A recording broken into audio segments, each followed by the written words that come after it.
Hey guys, Infidel 1258 here. Tonight we are talking Splinterlands frequently asked questions. We're going to be going through the comments left on the channel, but also we're going to be answering whatever questions there are from members that are hanging out tonight. It's a members only live, and we do these once a week. If you're interested in becoming a member, you know how you can do that. Come pop on over to my channel and go into the community page, and there's a join button. Click the join button, choose your membership level, and there's bronze for $2.99. You're getting loyalty badges and custom emojis for $8.99. You're getting early access to videos as well as weekly lives. Gold is getting all of the things at the lower levels, plus extra connections on socials, as well as discount on gear. We don't have shirts out yet, but they're coming. Hats too, the whole kit and caboodle, guys.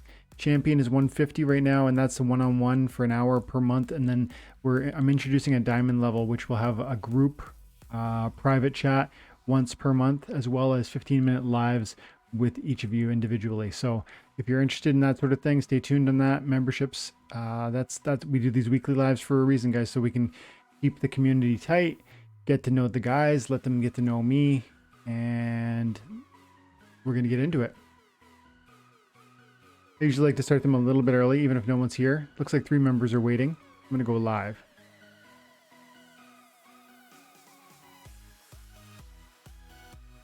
Hey guys. Hey guys, hey guys. I'm 5 minutes early because I want to I'm here anyway, so let's do it. Let's hang out.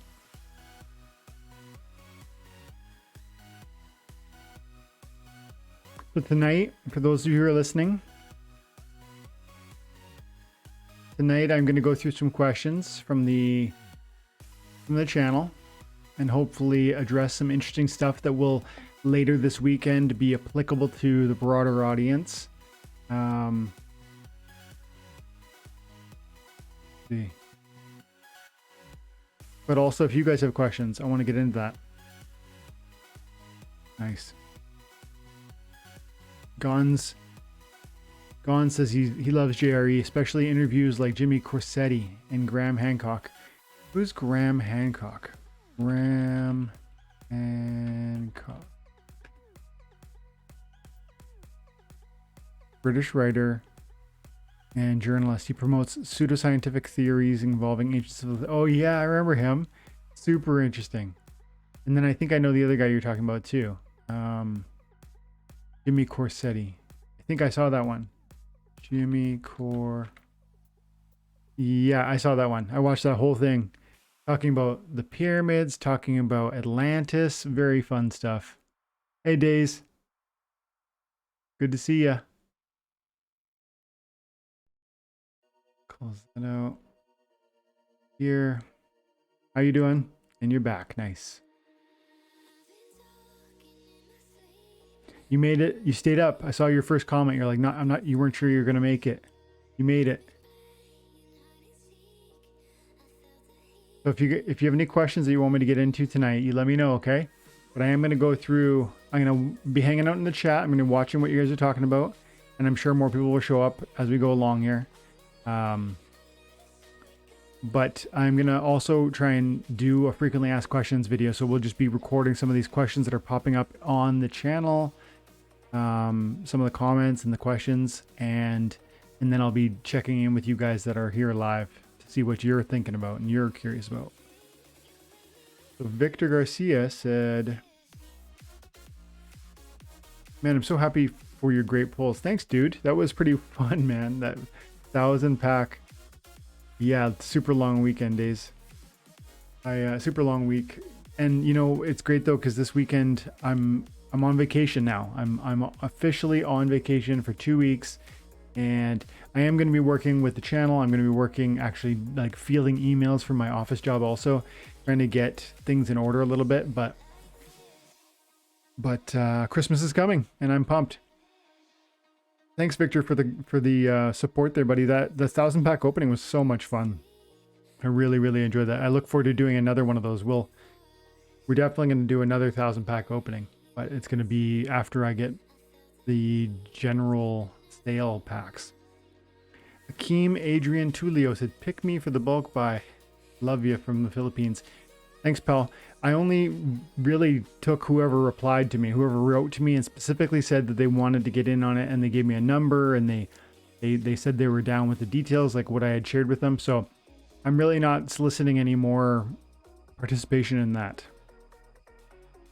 Pantera says, join the tournament. Awesome, man. Yeah, there's a new tourney. Days, I don't know if you saw this. Maybe it's not your thing, but we've got the tourney up for 300 DC. And there's some really great rewards that I'm giving away in that one. Soul Fiend, Gold Foil Mantoid, Evangelist for 10 bucks, 1 Wave Brood, 5 Nerissa Tridents, and 1 Gold Foil Pellicorp Conjurer. It was valued at $100 earlier today or whenever I posted that, so you guys should check it out. There's already 31 people in there. There's a maximum of 100, so I'd say if you're interested, you better do it quick, everybody. Okay, questions.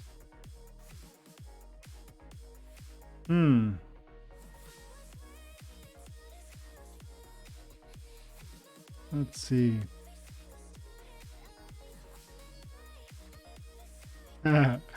Robert Wagner. I love the back and forth with some of the comments.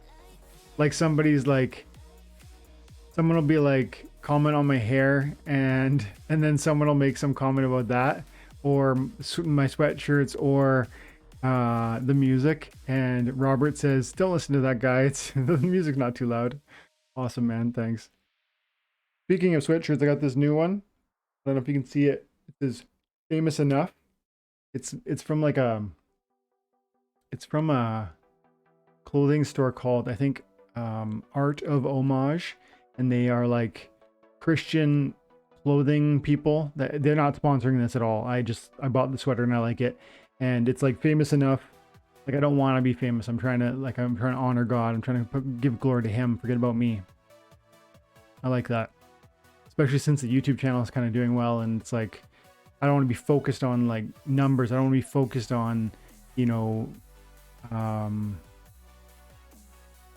celebrating me. I honestly want to be able to add value, and I want to get money out of this thing because I want this to be my career, but I don't want to be focused on the wrong thing. I want to be focused on adding value, and then I think just from that, good things will come. Oh, got a question from Days here. Days 12 says, have you tried out Riftwing yet? Feels like a competitor to Pellicorp Conjurer. Curious about your thoughts. Hey Jim, good to see you, buddy. Yeah, let's go look at that. Let's go look at the cards right now. Riftwing. Is it Riftwing? I bought 100 copies of that this morning, Days. Because I definitely like that card.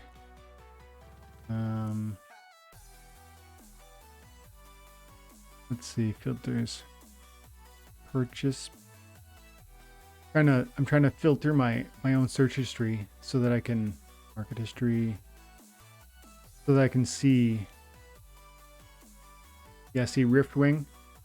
A big wall of Riftwings. I bought maybe 50 or 100 of them. At 23 cents each, roughly. And let's go look at that monster. Probably like 10 cents now. The way these prices have been falling. Oh, that's the thing. That's the question. Actually, somebody left a question on the channel earlier saying, like, comment. They want me to comment on the price collapse. And it certainly is falling a lot, isn't it? I mean, I don't know how your portfolios are being affected, guys, but you know, I was around 150. I think I might have been around 157 at one point. And now I'm 140, and that's on the list price, but on the market price, I'm at 137. So that's a good $20,000 like evaporated. And Chaos Legion too. You know, I was around 18,000 when I first opened my packs. Now it's 11,700. So that's a big difference. The prices are clearly settling. But that's what we always talked about, right? We said that they're going to come out, the supply is going to be inadequate, and the prices are going to spike because there'll be exuberance from the audience and lack of supply. But then as the supply comes online, the prices start to dip. And also, we've got 90 Chaos Legion cards and 20 reward cards, plus all the alphas, betas, untamed, and whatever. So it's like now we have even more things to buy, which means more ways to spend your money, which means less competition on any specific card. So I think it's going to go like this for a little bit, like probably a few weeks, and then we'll start to see certain winners popping up, even as soon as like next week. Even now, right? Like Chaos Agent is a common card and he's selling for 37 cents. You need 400 of those to get a max copy. That's a 37 times, no, 0.37 times 400. That's a lot of money. 150 bucks for a level 1, like a mana cost 1 card. I know it's pretty good, especially at the higher levels. This card here, and we'll get to your card in a second there, Days. Dodge, phase, backfire. Like this is an interesting card for 1 cost. Crypto Llama was on my 1K giveaway, and he was commenting about this one, saying how, you know, it's almost a tank because of its dodge and its phase and its backfire. It's going to be a real nuisance for 1 mana, but only particularly at the highest levels, which most people don't play at. I'd say it's not anything special in the bronze, and at silver it's okay. You know, again, it's better than like I would say it's better than, you know, maybe a Furious Chicken meat shield, but not by a lot. It's a lot cheaper than that. So yeah, it's a fine card, but it's you know, clearly it's expensive. This one here is 10 times 400. Is that 40 bucks? 40 bucks. Let's see. 400 times point. Yeah, 40 bucks for a Venari Heatsmith, 40 bucks for a Pellicor Deceiver, 40 bucks for a Pellicor Conjurer, and then this guy comes in at 150 bucks. Okay, let's answer Days' question. The Riftwing. That was a Death Splinter card, right? There it is. First of all, Days, I don't know if you know this, but the Riftwing was a late addition to the Chaos Legion pack.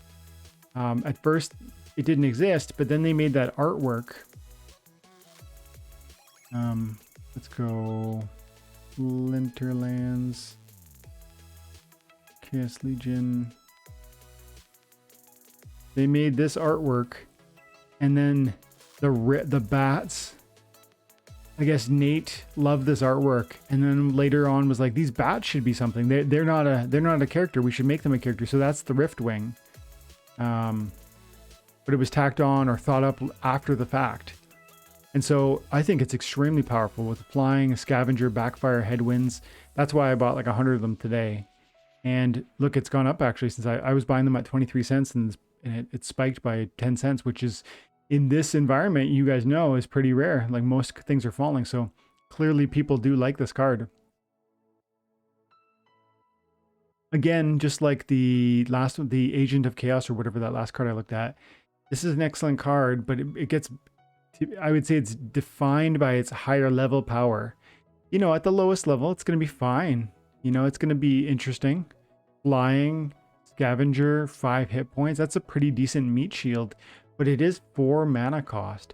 And I would say with no melee or attack of any kind, that's pretty, I don't think that you're going to get a lot of play in bronze. Now, as you start to get up into silver, and you've got 7 hit points, that's a pretty meaningful meat shield. And add to that the speed, plus the flying, plus the scavenge is going to give it a lot of sustainability. So in silver, I start to think this has value, like pretty decent value. And then in gold, once backfire kicks in and the speed starts coming up, that's when it really starts to hit its own stride. So again, this is one of those cards you're going to really love. I'm going to love at the highest levels. And some of you are going to use, but not, it probably doesn't make a lot of sense that it's flying up 3 times the value of some of the other cards, right? It's just a common card, isn't it? Where was it? Yeah, it's just a common card. So, I mean, yes, I like it, but I just, you know, it's funny how certain things take off. That's my point. Like, that takes off, but then a card like Crypt Beetle, which is less mana, and look what happens to this thing. Shield right out of the gate. That's always good for a meat shield, to have a shield. And then it also has an armor, which gives it that sustainability, which is nice. Like if you want to put it in the back to protect you from like a sneak attack play, this could work right in bronze. This could work in silver. This could work in gold in like a little leagues or a champion in a little leagues. It even has 3 attack at the highest levels. The speed is a bit questionable, but you know, you augment it with certain abilities or you play it in the right context, like a reverse speed. So point being, it's strange to me how some take off price wise and others get ignored. And I don't always think that makes sense. So it's important to kind of, as this one's Shadow Snitch, very powerful, very fast, reach, ability. Yeah, I like it a lot, and it's 13 cents, so interesting. Thanks for coming out, Jim. Thanks for coming out, Matthew. Thanks for the question, Days. Okay, Jim says, I think Forgotten One is underrated. Red monster with immunity. It's so strong. Let's check it out. Check it out.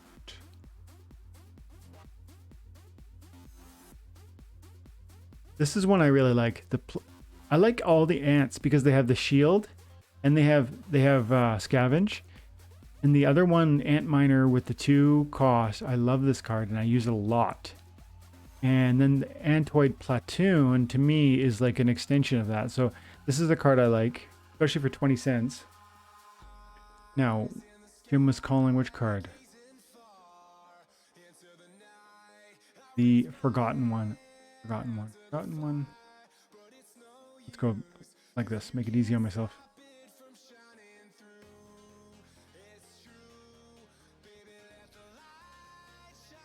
Oh yeah. Yeah, this one. So Epic, $6. To me, Epic $6 is a reasonable price, first of all, right off the bat, without even assessing the abilities. It's like, generally speaking, I feel Epic cards are worth about $5-6. And right now, some of the Epics are being given away. So that's a different conversation. But there's some really cheap Epics, $2, $2. So food for thought, especially this Uraeus, which is a neutral sneak attack monster. Everyone's going to want this one day. Everyone will want it. It'll be an absolute must-have card. Because it's neutral, because sneak attack is so pervasive as a strategy, because it's actually really powerful. It has poison and sneak and it has 3 attack and a good amount of hit points, plus the armor, all of it, including the speed. It's an excellent card. $2.30. It is really not appropriate. Same with these 3, in my opinion. These are very strong cards and they need more consideration. But going back to the question at hand, the Forgotten One is obviously, yes, a hard buy. Like, this thing's awesome. Like, first of all, I actually think this art's really, really cool. And it reminds me of Gatsu from... Gatsu is like the anime name. What's the English name? Berserker. I better not bring it up, otherwise I'll get like a copyright strike.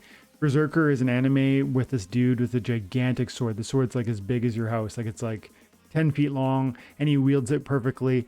So, and then there's a demon that Gatsu fights, Berserker fights, and it looks like this guy kind of. So I love the art. And then I love a mix of hit points and shields. That's something I really always seek after. Plus, I really like high hit points, like 8, 9, 10 is like really high hit points. And it starts to be very helpful in certain contexts, like where the enrage rule is at play. So when every monster can be enraged. And so picture a guy like this with 6 melee damage at the highest threshold, with 10 hit points in an enrage battle, going up to what? Like, I think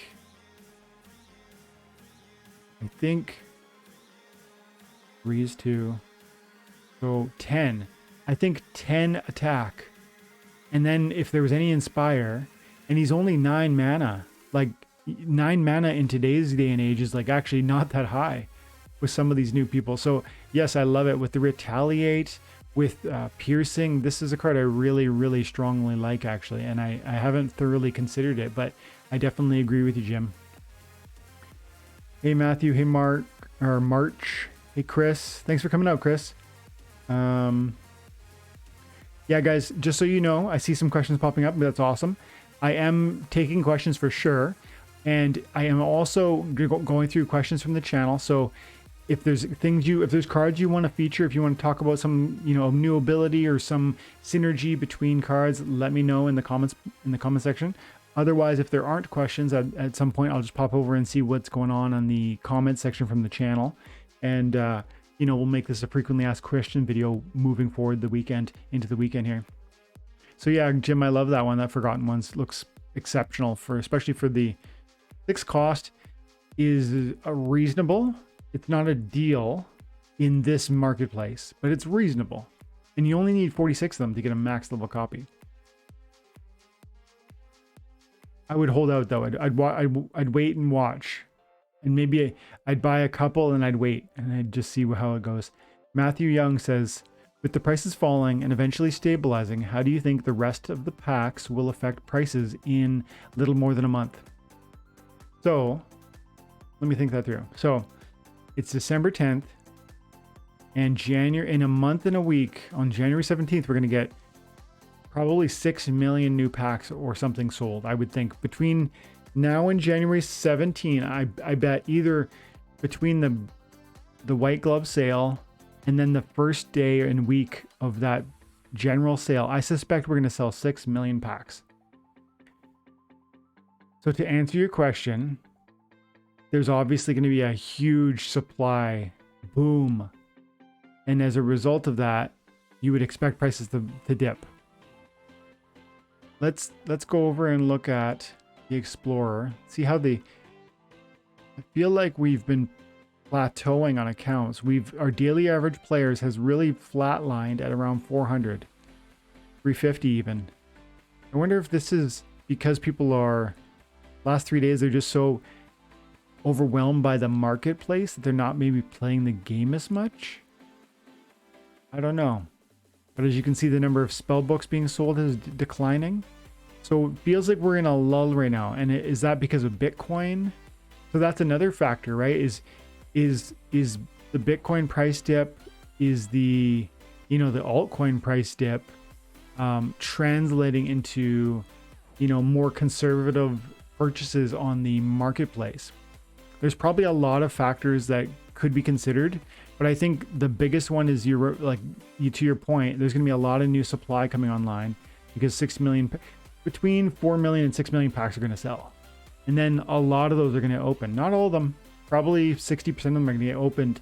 And then some of that liquidity will find its way to the marketplace. I'm going to buy, I have $20,000 set aside right now. And if XRP pumps, or if SPS pumps, or if Litecoin pumps, I'm going to have more. So we'll see, because I do feel like there's going to be a pump in the market. And then what would that do? Because if there's a pump in the marketplace, whether it's Bitcoin, Ethereum, Litecoin, whatever, any of the major coins, if they go ahead and go for another run, that might create exuberance in the purchasing of more Chaos Legion packs. So there's a lot of variables there, Matthew. But I want to say, generally speaking, I would anticipate that prices will continue to fall, but not, as I've said before, not for every single card. It'll be on a case-by-case basis. Cards that are, for whatever reason, just being identified as must-have, and in some cases I'm not going to agree. Chaos Legion, I like it. I like it for a high level. I don't like it for a low level. So to me, that's a for this price, no thank you. Crypt Beetle is one I said early, and I've said repeatedly I like it, especially for 14 cents. So there's going to be cards that are really, really affordable. And even when that's going to linger, even when in months and months from now. And this card just keeps getting cheaper. So, just keep your eyes on, don't be shaken by price declines. Understand that it's an opportunity if you want to be here in 4 years to build your deck. And if there are certain cards you don't have right now, but that you really want to buy and acquire, this is going to be that period of time, whether it's over the next couple weeks or next couple months, because Chaos Legion, I think, is going to sell out within between 2 weeks and 2 months after its release. That's my prediction. And when that happens, even if it's in a year if I'm totally wrong and it sells out in a year, understand that it's going to sell out eventually. And when it sells out, that all of the supply that we're currently concerned about will evaporate, because those packs will no longer be pumping into the marketplace. And suddenly it'll go, the train will start going the other way. Prices are going to maybe decline. Some of them will flatline and they'll stay there because they're really useful. But many of the cards will go lower and lower. And I'm going to keep buying Jin O'Shanna's every day. Like, I'll buy it all day, every day, whenever I get money for it. I bought 5 of them earlier today for $21. And, you know, maybe it'll go down to 10. But if it does, I'm just going to buy, you know, 10 more or 20 more, because there are certain cards that you know are going to be pivotal in the future, and you just need to trust that confidence. And that's what I would say about that, Matthew.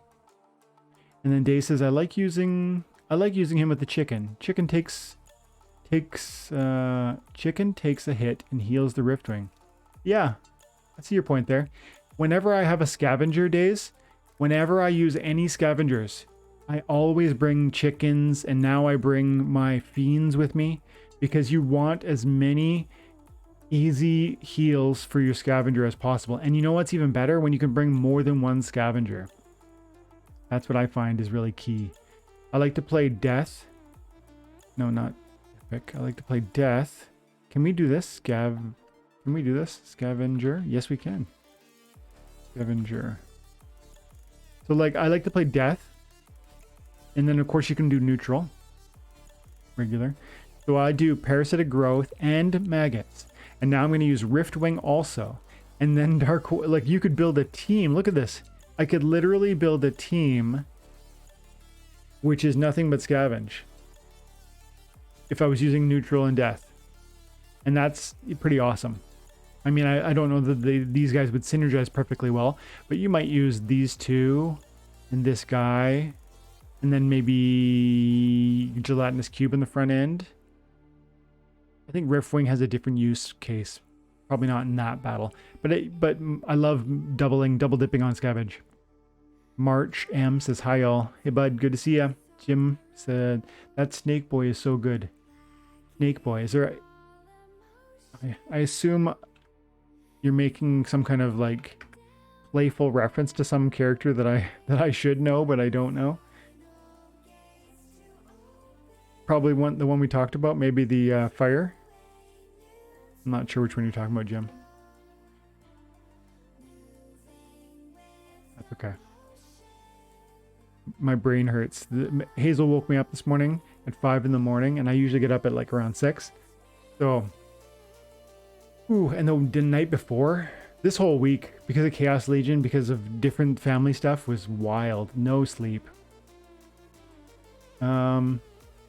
Chris says, hey Dwayne, just wondering what you think has the most upside potential at the moment. Chaos Legion packs, Chaos Legion cards, SPS or land. Ooh, that's a fun question. I guess short term, long term comes into play also. Great question, Chris. This one might take a few minutes. Jim, you know Berserker? Nice. Yeah, not safe for work. That's true. That's true, my dude. Okay, Chris. Upside potential. Ooh, you know, my brain, I wish you could see, you know, like a TV screen behind me with like the thoughts in my head, just because they're flashing, right? It's like, I think, are we about to go into a massive altcoin run? Like, I mean, massive right now. Like, I think in the next few weeks we are. I think before maybe my birthday, which is in late January, I think we might be enjoying altcoin season, like properly, not 10 or 20%, but like 100% a day or 400% per week on certain coins. And I don't know that it's going to be, it certainly isn't going to be every coin at the same time. It usually is like, you know, several of them go and then others go, and they take turns and they'll keep you guessing. But I think genuine altcoin season, like the last hurrah of this crypto bull market, is going to be coming, and in the not too distant future. Maybe it's 3 months, maybe it's 3 weeks. And so why is that important to your question, Chris? Well, if that's going to happen, then what could SPS do on the heels of something like that? You know, I know my good buddy Cryptolama thinks that $1.50 for SPS is not likely. I just disagree. I love the guy, but I disagree. Like, I think when you try to understand market capitalization, when you try to understand the possible price predictions for a coin based on market cap, you're missing an important part of the picture, which is that yes, market cap's important, but the daily volume, for instance, on a coin like SPS is so trivial. Like, let's go over here quickly and let's see if I can show you my point. What's the daily volume? Volume, market cap, no, all-time high. The daily volume is $600,000. You know, that's a lot of money to you and me, but that's not a lot of money to certain people. They could come in and drop 10 Bitcoin and they are the market. Like, one person, 10 Bitcoin, and they double the market on the day. That sort of action, that sort of push can force the market into a frenzy. And the price doesn't go up a little, it goes up, boom. It just goes up like suddenly it's at 90 cents. And because they buy the whole market book. And then what happens? Then everybody and their dog is like, it's happening, SPS, like anything they can throw at it, because people love chasing green candles. You shouldn't, but people do. And they'll come pouring in, and then I'm not saying that this is I actually love SPS, and what I'm describing to you is, it sounds like a pump and dump, and that can happen even on coins this big, but usually pump and dumps happen on really small coins. My point is, somebody who was really eager, who knew something about SPS, or who just got to this space and was like, wanted to make some big moves, could really change things and suddenly drive this price to 60 cents in the same day. And then, so my first inclination is to say SPS is such an underrated coin for 33 cents. And when you compare it to some of the other coins that are out there for some of the others, the games, blockchain-based video games, plus the governance consideration, plus the rank battle income consideration. But am I wrong about the timeline around the altcoin bull market? Is Bitcoin going to take another leg up? Is the Ethereum going to take another leg up? If either of those coins, if both those coins take off more, like some people think, everything I just said probably doesn't happen, because all of the other altcoins will just wait their turn. Like, that's always what happens. They might go up a little, but they don't really go wild until Bitcoin surrenders. So on the one hand, I think SPS could double overnight, and it could be in the next 2 or 3 weeks. I don't think any other Splinterlands asset could do that for you. Yeah, maybe you could buy 1 or 2 cards. You could come in here and you could buy, you know, these Genoshanuses could be $40 overnight. But let's say you bought 10 of those. You know, you got $200 worth of Genoshanuses. It turns to $400, big whoop. That's like, you know, great. $200 profit is amazing. But, you know, with SPS, you could have 100,000 of these things and sell it in the same day. So, I mean, if this doubled, this is the home run right now for Splinterlands. But I actually think that's like a short-term play.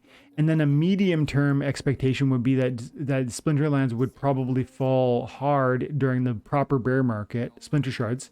And during that window, I would say cards could really have a thriving price point. Whether or not they lose, you know, cards could lose half their value and still be a way better hold than most altcoins, because most altcoins are going to lose 95% of their value, 99. So and then chaos packs and chaos cards. I mean, the great thing about cards is that you can rent them, you can use them to play the game. They're going to see price appreciation. I love, love, love cards. But remember what I just said about the Oceanus. If you buy 10 copies of this thing, you know, you could double your money for sure. You can be probably 5x your money, but you could 5x your money with a token also, and you could have more quantity of a thing like this. So I feel the home run play is in Splinter Shards, but I actually feel more confident long term and even medium term holding cards. Matthew Young says, "Are you talking about Berserk with guts?" Yeah, that's right. Matthew, and they call him Gatsu in the I think the anime or whatever, not the anime, it's what's it called, like the the Japanese, the manga. And Jim would probably know. It's Gatsu, I believe, though. Jim's a big manga guy, I think. Jim Morgan says Tarsa puts him to 9 hit points, which is beautiful. Yeah. Now you're talking about that fire monster we talked about earlier. The Forgotten One. Yeah, dude. He's a beast. Did you buy some of that, Jim? And if you didn't, 1 or 2 wouldn't hurt, hey? Where'd he go? You know what I think you guys want to do? If you're, that's another thing we didn't talk about there, Chris. Gold cards. And this is, I'm talking now to Chris and to Jim, because there's some good gold cards that are out there that are reasonably priced. Like $2.60, $3.30. And when you see the high bid at like fairly close to the low bid, to the low buy, I say that's a good buy. Like you can tell that the people who are bidding are eager to buy it, and the people who are selling are, you know, they want a little profit, but they're not, you know what I mean? Like the buyers and the sellers are close. This price is ready to pop. But then go conversely look at something like, how about this one? Gin Apprentice, $10 high bid, $12 low buy. That's a 20% increase. There's a wider gap there. I find those are cards you want to be more patient with. You don't want to rush in and buy that. But if I love this card, I'm buying that. I'll just go buy it. I'm not going to waste my time on a bid for 10 cent savings. So that's something to look for, guys. Look at this one, $3 high bid. That's a good high bid. It's like a substantial amount lower. I don't like this card though. But my point is that there's lots of good gold cards out there. Some of them really, really affordable and really, really powerful. Let's get into the chat a little bit more here. March M says, for newbie players, how many splinters do you suggest to build? Really want to be competitively play at gold? So for gold, I think you really need competitive play at gold. Probably needs at least 3 splinters. And I would say you're better with 4. Like, I mean, 4 would be my target for you, because here's the deal. You can get to silver with 1 splinter if you've got 15,000 power. But I like having 2. You know, you're going to get more daily quests. You're going to be able to confuse your opponent. If you have 1 splinter, you're just stuck throwing the same thing at them, and then it either works or it doesn't.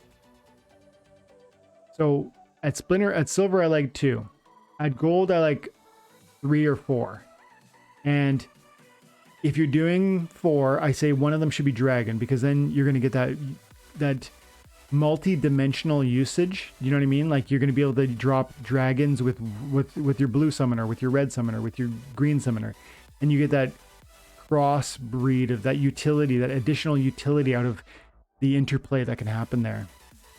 So I'm going to say shoot for 3 and see where your power's at, and then slowly acquire a 4th. Even if the 4th isn't as powerful, let's say your 4th summoner ends up being like a level 2 or 3 or even 4. That's okay, because he's not your only option. Let's see here. March says, change my YouTube display name, by the way. Didn't want you roll calling my full name. Mark is still good. Awesome. Jim says, I think our active users has dropped a little last few days because people are saving their ECR for the end of the season to spam out the rental cards. Yeah, you're probably right. You're probably right. In fact, I need to start gearing up for the rental season, because I'm making 3,800 DEC a day with renting like a lot of my cards, but it's almost time to rent out the rest of them. I have played almost not at all this season because I've been so crazy busy with Chaos Legion, and then with my real life work too. Mark says, what's your opinion on Marcus bulk purchase? Is he doing a bulk purchase? I'm I've bought in phase 1, but really sure it won't reach future airdrop thresholds for guaranteed drops. I gotta read that second part. I bought in phase 1, yeah, so did I, but really sure it won't reach future airdrop thresholds for guaranteed drops. I haven't looked at Marcus Wall, what he's doing with the bulk purchase, so I can't really properly comment, but I trust him. If your question is, do I trust him? I do. He served me perfectly. He got me what I needed. I got I got the big bonus on my packs, just like everybody who bought 2,000, but I only bought 1,050. I ended up with 1280 or something like that, and then I got all my Dr. Blights right away on day 1. So that's the best I can say to you on that one, though, because I haven't looked at what he's doing for the bulk buy. Jim says you were talking about Uranus Snake. Snake Boy. There we go. Thank you. Thank you. I need more coffee. Okay. March says, Chris, your question is really overloading most of us, I guess. Things like those starting to affect my play since it's really overwhelming, together with chaos release and chaos related decisions.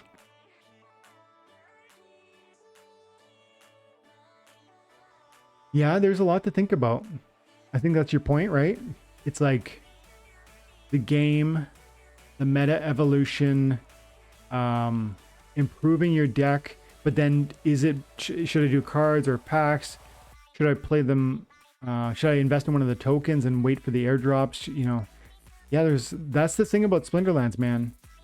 There's 20 different angles that you can play, and they're all viable, which I really, really love.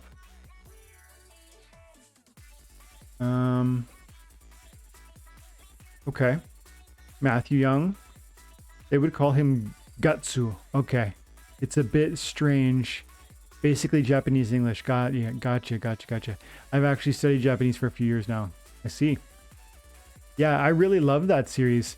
One of my favorite lines that my buddies and I don't know how well you guys know it, but and maybe you just read the book, and I've only seen the cartoons.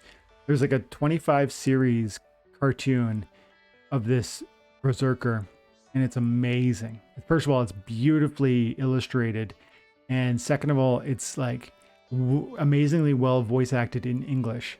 And then the story is gripping and dark, and there's this one scene where he goes into the forest to like fight, to like save a girl that he loves, and he puts himself in harm's way, and he has to fight like 100 people, and they're just like, there's archers and there's cavalry, and he's just like all by himself with this gigantic sword.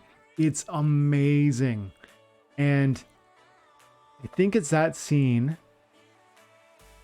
No, that is an awesome scene, but no, the scene I'm thinking of is in the first episode, and the Gatsu is all by himself, and he's entering into like a realm controlled by demons, and there's a king who is like, he's like a cobra, and he's super evil, and Gatsu is going there to either kill him or to save the day. I don't know what he's doing exactly, but he goes into the city, and he gets attacked by these horsemen that are super evil, and they're under the Serpent King, and Gatsu whips out his sword, and he chops the villains in half, and even the horse. And there's this line from somebody who's like a bystander. He's like, even the horses are cut in half. And it's like in this tone of like kind of distant, almost lost in thought, like shock. And me and my friends always say that whenever something is overwhelming, we just, somebody will say, even the horses are cut in half.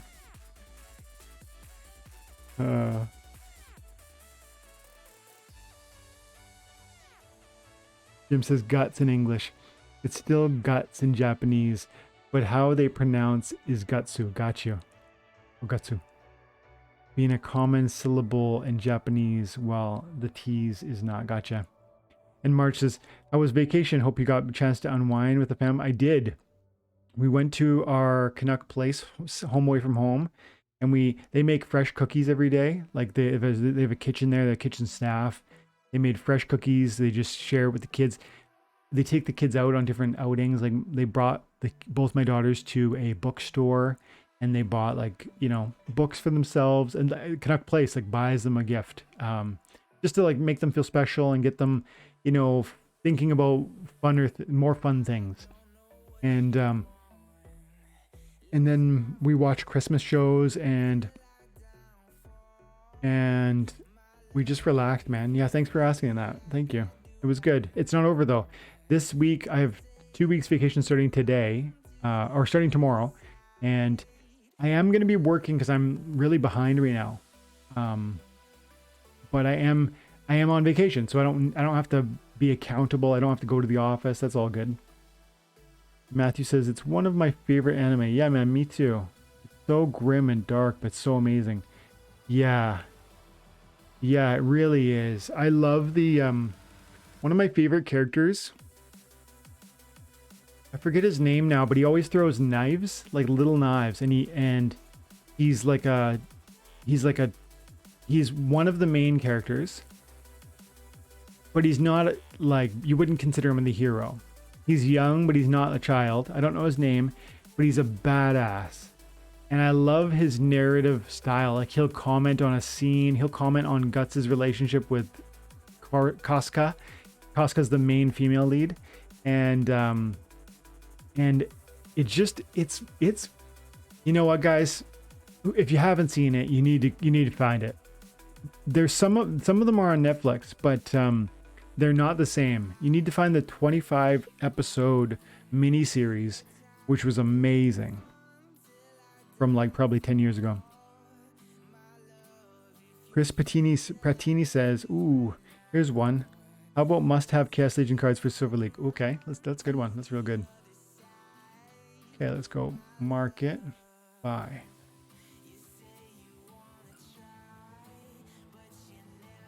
Okay. Let's go team by team, but for that I'm going to go dragon. I'm going to click on neutral, dragon, and fire. And then I'm going to do neutral, dragon, and water, and neutral, dragon, and green. That way we can get a sense of how things might synergize. It's a bit tricky, Chris, because I don't know all of their ins and outs, so I'm going to have to click on them a lot. We need to imagine what we could get up to. I'm going to exclude the Chaos Agent pretty much. Like, he's just a fun he's a fun little addition. He's not going to carry you. This is a good card, but it's too slow, and it doesn't have enough hit points. Plus it costs 5 mana. So no. All 3 of these are, I don't want them. Disintegrator, 7 mana. It only does 2 attack. It's got trample, but it's not going to kill anything. So, plus it's slow. Again, I don't want this one. Antoid Platoon I want, especially at my level. But then even at silver, it's going to have 2 melee, which is fine, with 4 hit points, shield. And if you can get into gold, you get the Scavenger, which, there you go. This thing is suddenly a real nuisance to your enemy. Especially with shield. Shield and Scavenge is such a nasty little combo. And if you get it all the way, like I'm going to get this thing maxed out, and it'll be like a proper tank. In fact, I probably should buy more of it right now. Yeah, didn't work. Is it gone? Probably gone. So Antoid is one of mine that I would want. Lava Spider. This is another one that I would want. Oh, but hang on. This is more I want. At level 10, this thing's really amazing. With the snipe and the snare and the poison. With the only 3 mana cost and the 2 archery. Like, this is an excellent card at Diamond and Champ. For your guys' purposes, I'm going to say skip it. Unless there's a dragon who provides archery buff. So a new summoner that provides archery buff. Then I would say this is going to be a card you're going to want to go out and find. Actually, and if you have Jotun, this is a must-have card. But most of you don't have Jotun probably, right? But if you have Jotun, don't sleep on this. This is huge. With the 2 at silver, you're gonna have 3 archery damage because of Jotun, and it'll be blast, plus it's snipe, which is always optimal for Jotun. So far that's 2 of them. Gavo, no thanks. Supply runner, nope. Interesting maybe, but it's not a bad price, but no thanks, not for me. This one to me is a must-have. Gavo Hireling. You must have at least 1 in cost of this. I strongly recommend you buy at least 5, no matter what level you're playing at. Why? Because you're getting 1 more hit point, so you're not just gonna like, you're not gonna be. If you have 1 hit point, you're gonna be a distraction in situations where they have an opportunity attacker. You don't want them to see you. 1 extra hit point is going to make you less observable, less obvious to opportunity attackers. And if you can get up to level 3, even better, because the speed is going to get you that repair quicker. So 14 copies, I'd say, is really ideal there. This card, I think, is a must-have. It's only 1 archery damage, to be fair. So maybe not. But again, this is a neutral, so it's going to be playable with Sloan on the white team. So I'm going to say this is a must-have because 2 mana is just so cheap. 2 mana for a decent archery. Molten Ash. Not for silver. This one, yes. Definitely, this is another must-have. Scavo Firebolt. How we doing? So that's, I think I just finished the red team. Almost. Where did Scavo go? No, I didn't. Jin is a must-buy for every level, frankly. Tenyi, another one, you gotta have this card.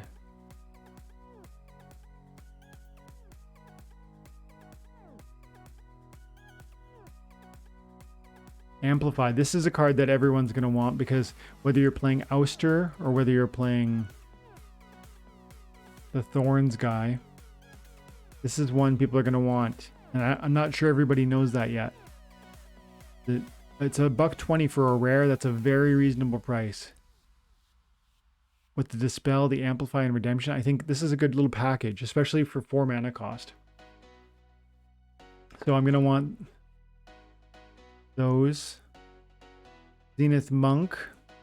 This is just an interesting like mini tank. This is just like a sustain meat shield with the heal, the void, the reflect. I don't love it, but I think you're gonna want it. In fact, the price is already getting away. Like, wow. Okay, so people see it. So for $2 per BCX, I actually am not gonna recommend it because you need 115. That's, you know, that's a lot of cost for 1 card. Even though it's worth it, hear me, it's worth it. But for most people rocking around in silver, maybe I would buy 5 of them just to get that heal.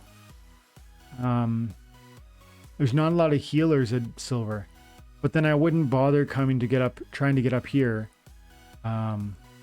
For most people, this is another great one, Magic of the Chaos, and again, neutral is it's gonna pair so well with the green team. This is an amazing card. Mind you, the price is already getting pretty high. Jin Inferni. I like this one better than I actually don't love that other one. Ifrit Rising. I'm not sure about this. I just don't. The twice a turn, the every other turn attack, I'm not sure I like that. So I don't know how insightful I've been with this team here, Chris. I've kind of just said probably most of them I'm saying you're really going to want. This one's got so many hit points. It's going to be annoying to play against this thing. And it's got Void. But then I'd rather have this one, I think, if it was this one or this one. So I just probably gave you like 8 choices at least, or maybe 10. And Chaos Dragon, I think this card is going to be one of the most expensive cards in the game one day. It's just too powerful. With the scatter shot, meaning it won't be distracted by taunt, the blast, the blind, and the big hit point from the magic at the highest levels. This is, in my opinion, super amazing. But so is Legionnaire. I don't love Quicks the Devious. I don't love the Desert Dragon. I don't love the Fiends. I would say for anyone rocking around in silver and bronze, just get one of the Fiends. Don't bother trying to get a max level Fiend. Don't try and get level 2 or 3. Just get one. Okay, so that's fire. I don't know if I want to do that whole thing again. We're already, you know what? We're already running late because I want to get some more questions, and I also I will quickly do blue.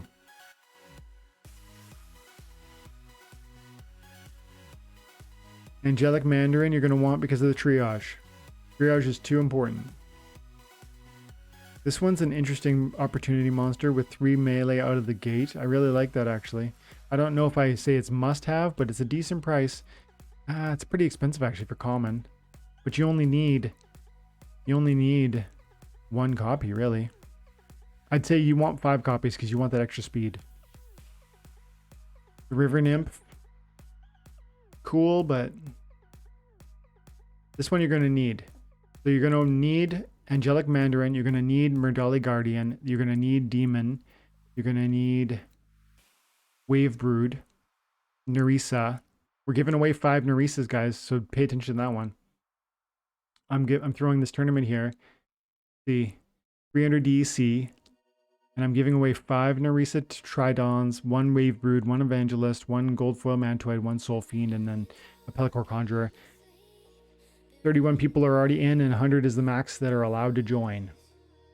So it's $100 worth of cards and $3 worth of DEC to try.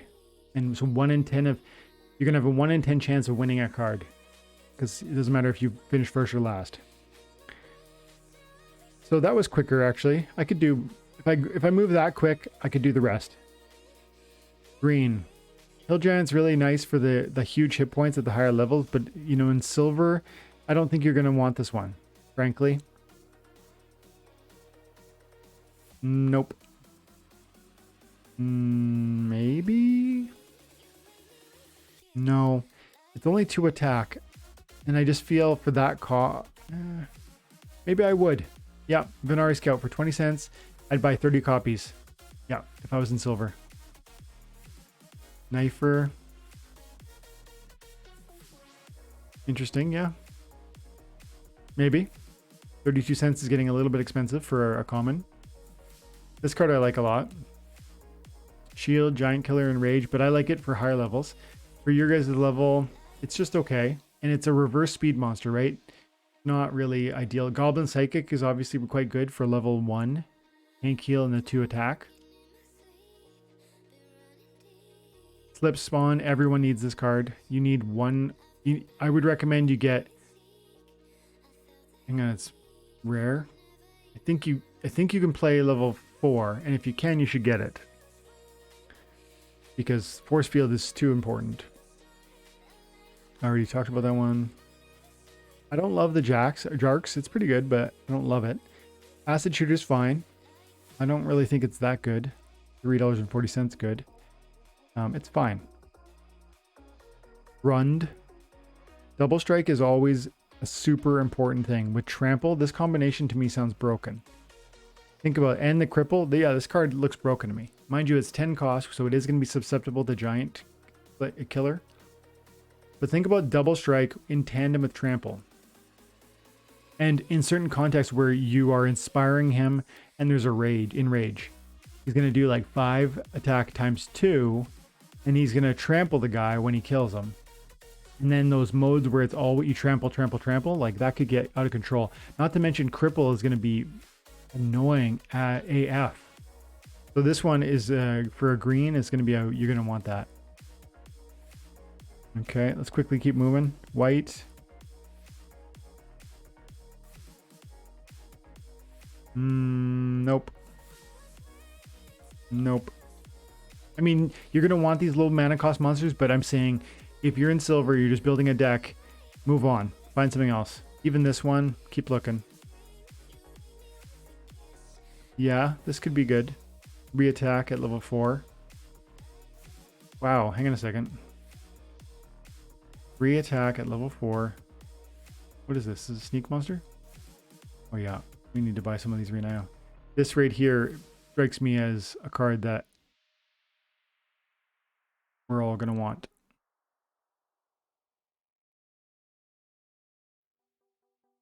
Whoa, my credits are rolling in lately because people are buying packs, I guess.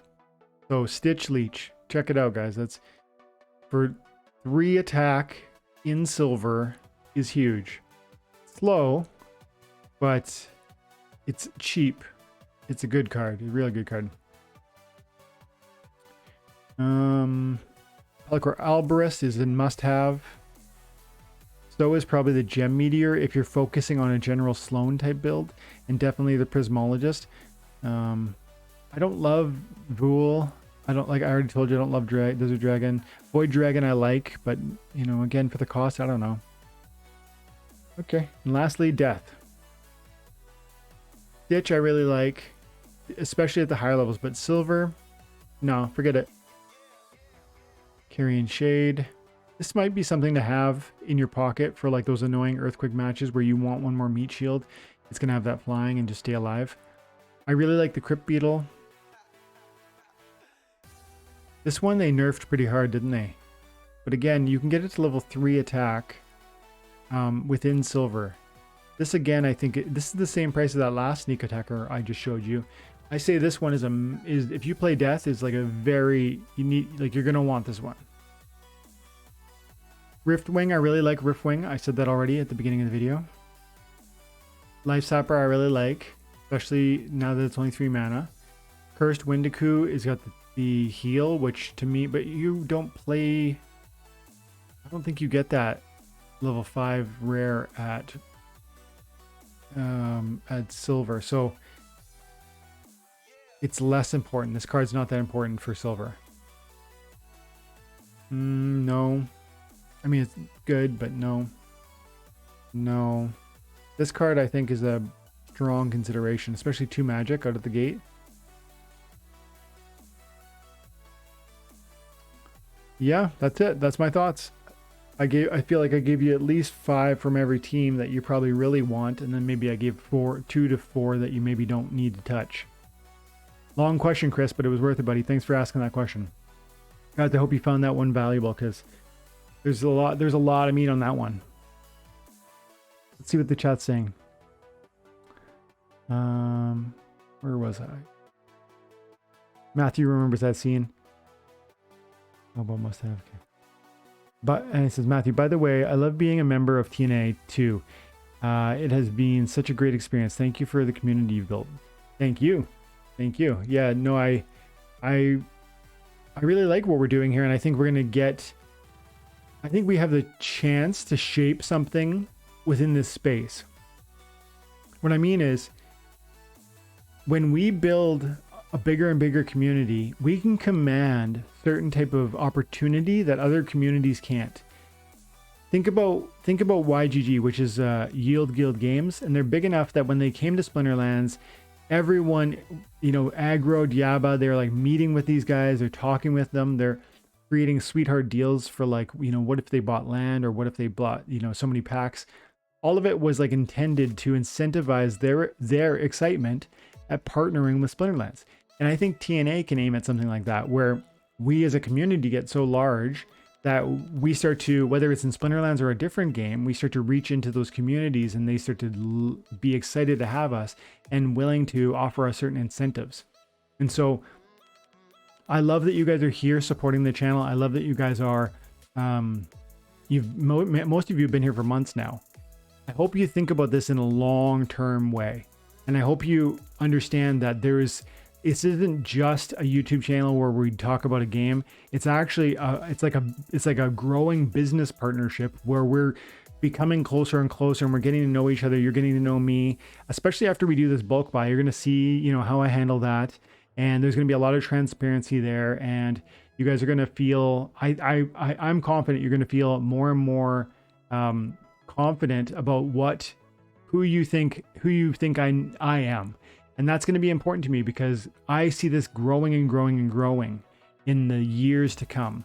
And so, man, there's like there is huge opportunity here.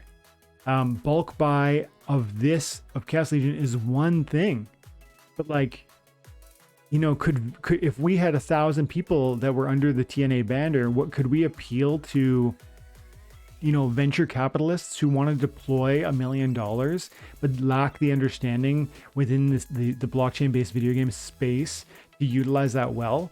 And what would that look like for you individually under the banner? Like maybe you could get a YGG does this. They get enough funding and then they buy gold decks and they just lend them out. Like, here's a gold deck for you and a gold deck for you. And it's like, go play the game, win, earn. You'll benefit, the guild will benefit, and the investor will benefit on the back end. That's the sort of thing that was coming down the pipe, but we're not there, obviously. You know, they're an amazing example though, and I want to emulate what they've started. I have to go soon because my throat hurts, but I want to get a few more of these questions. March said, by the way, town hall question, seems they're really shooting big for land. Yes, I do think you're right. They're now tying it to most Chaos Legion lore, kind of scared it won't live up to its expectations and hype. Yeah, me too sometimes. But so far, they haven't let me down. And I still have a tract of land. And I'm holding it, man. Like, I would sell it for $1 million, but barring that, I'm going to keep that thing and I'm going to use it and I'm going to see where it takes me. But I'm convinced that these assets that are limited in number are going to change our lives. I mean the packs, I mean the cards, I mean the land, I mean, you know, even SPS is ultimately, it stops in 5 years.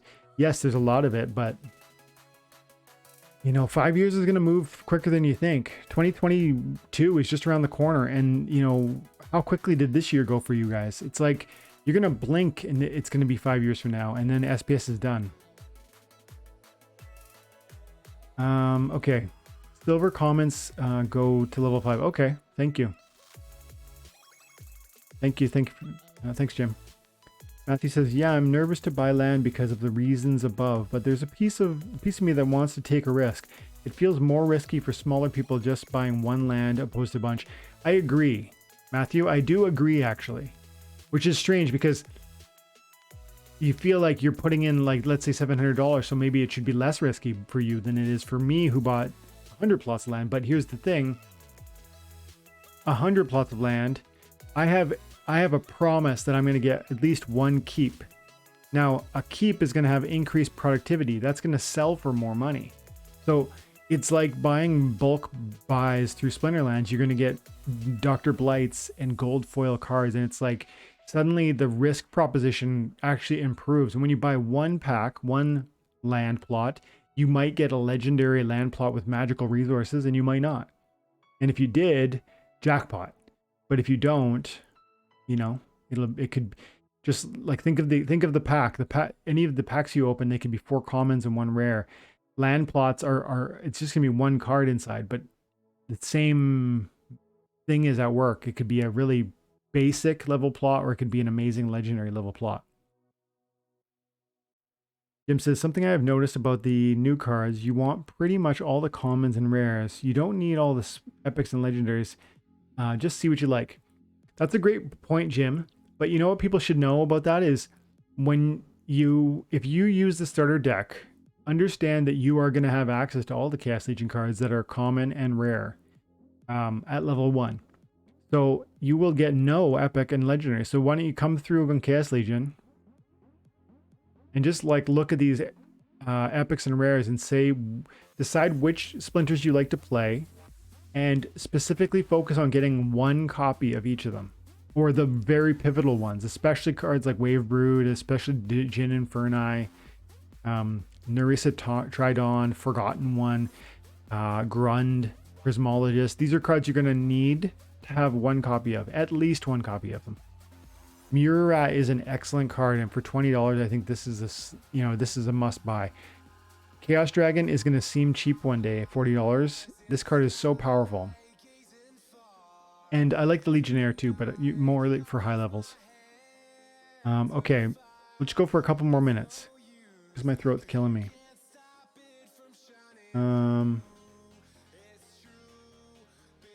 Chris Pertini says, yeah, sorry, man.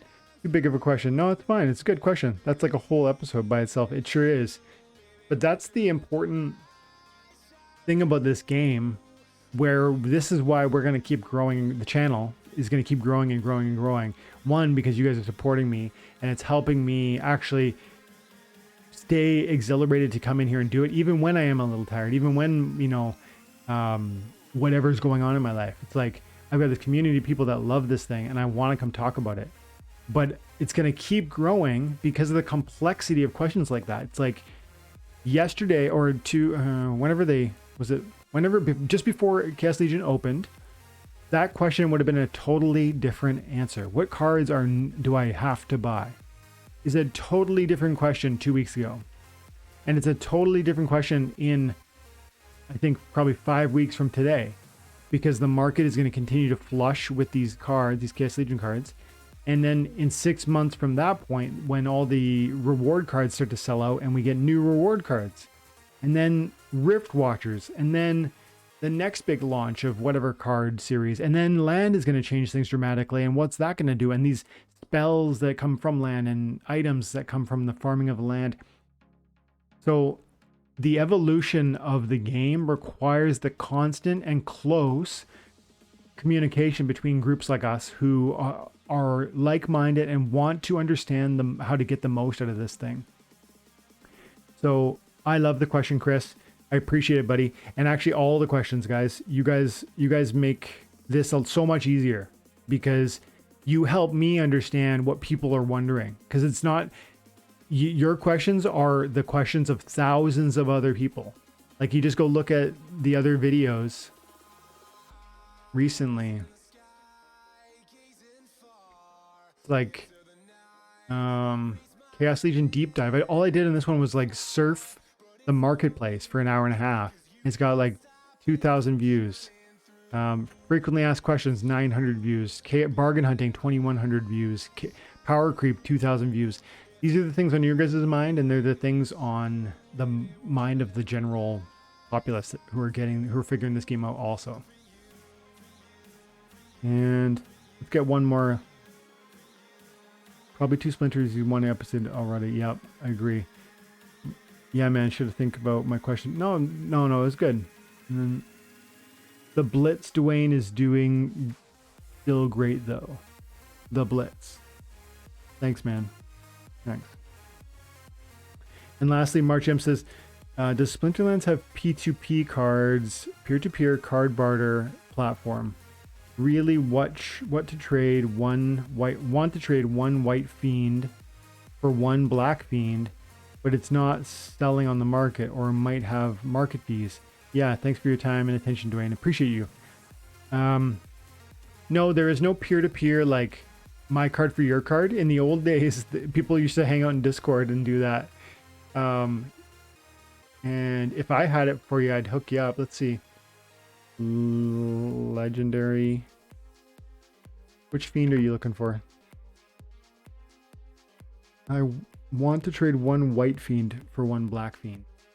Well, I don't need a white fiend and I don't have a black fiend. So I do. I have a max black fiend. That's not cards. That's over here. I've got a max corpse fiend and I have 2 white fiends, but I'm giving one of them away. So unfortunately, I won't be able to help you on that one, March. Okay, guys, I really appreciate you hanging out tonight. And tomorrow I'm going to try and do one of the personalized videos where I just kind of share what's going on in life. And maybe I'll just answer a question. If you guys have a thought on what I should include on that video, pop into my last video. It'll be members only. I have a playlist section, and there's a members only right there video. And the last one was I was caught in a Ponzi scheme. So if you want, you go in that video and drop a comment on whatever you'd like me to talk about. Favorite books, favorite movies, biggest mistake, how did I, meet my wife? Like, what was my first crypto? Like, and whatever you're curious about, I'm happy to talk about it.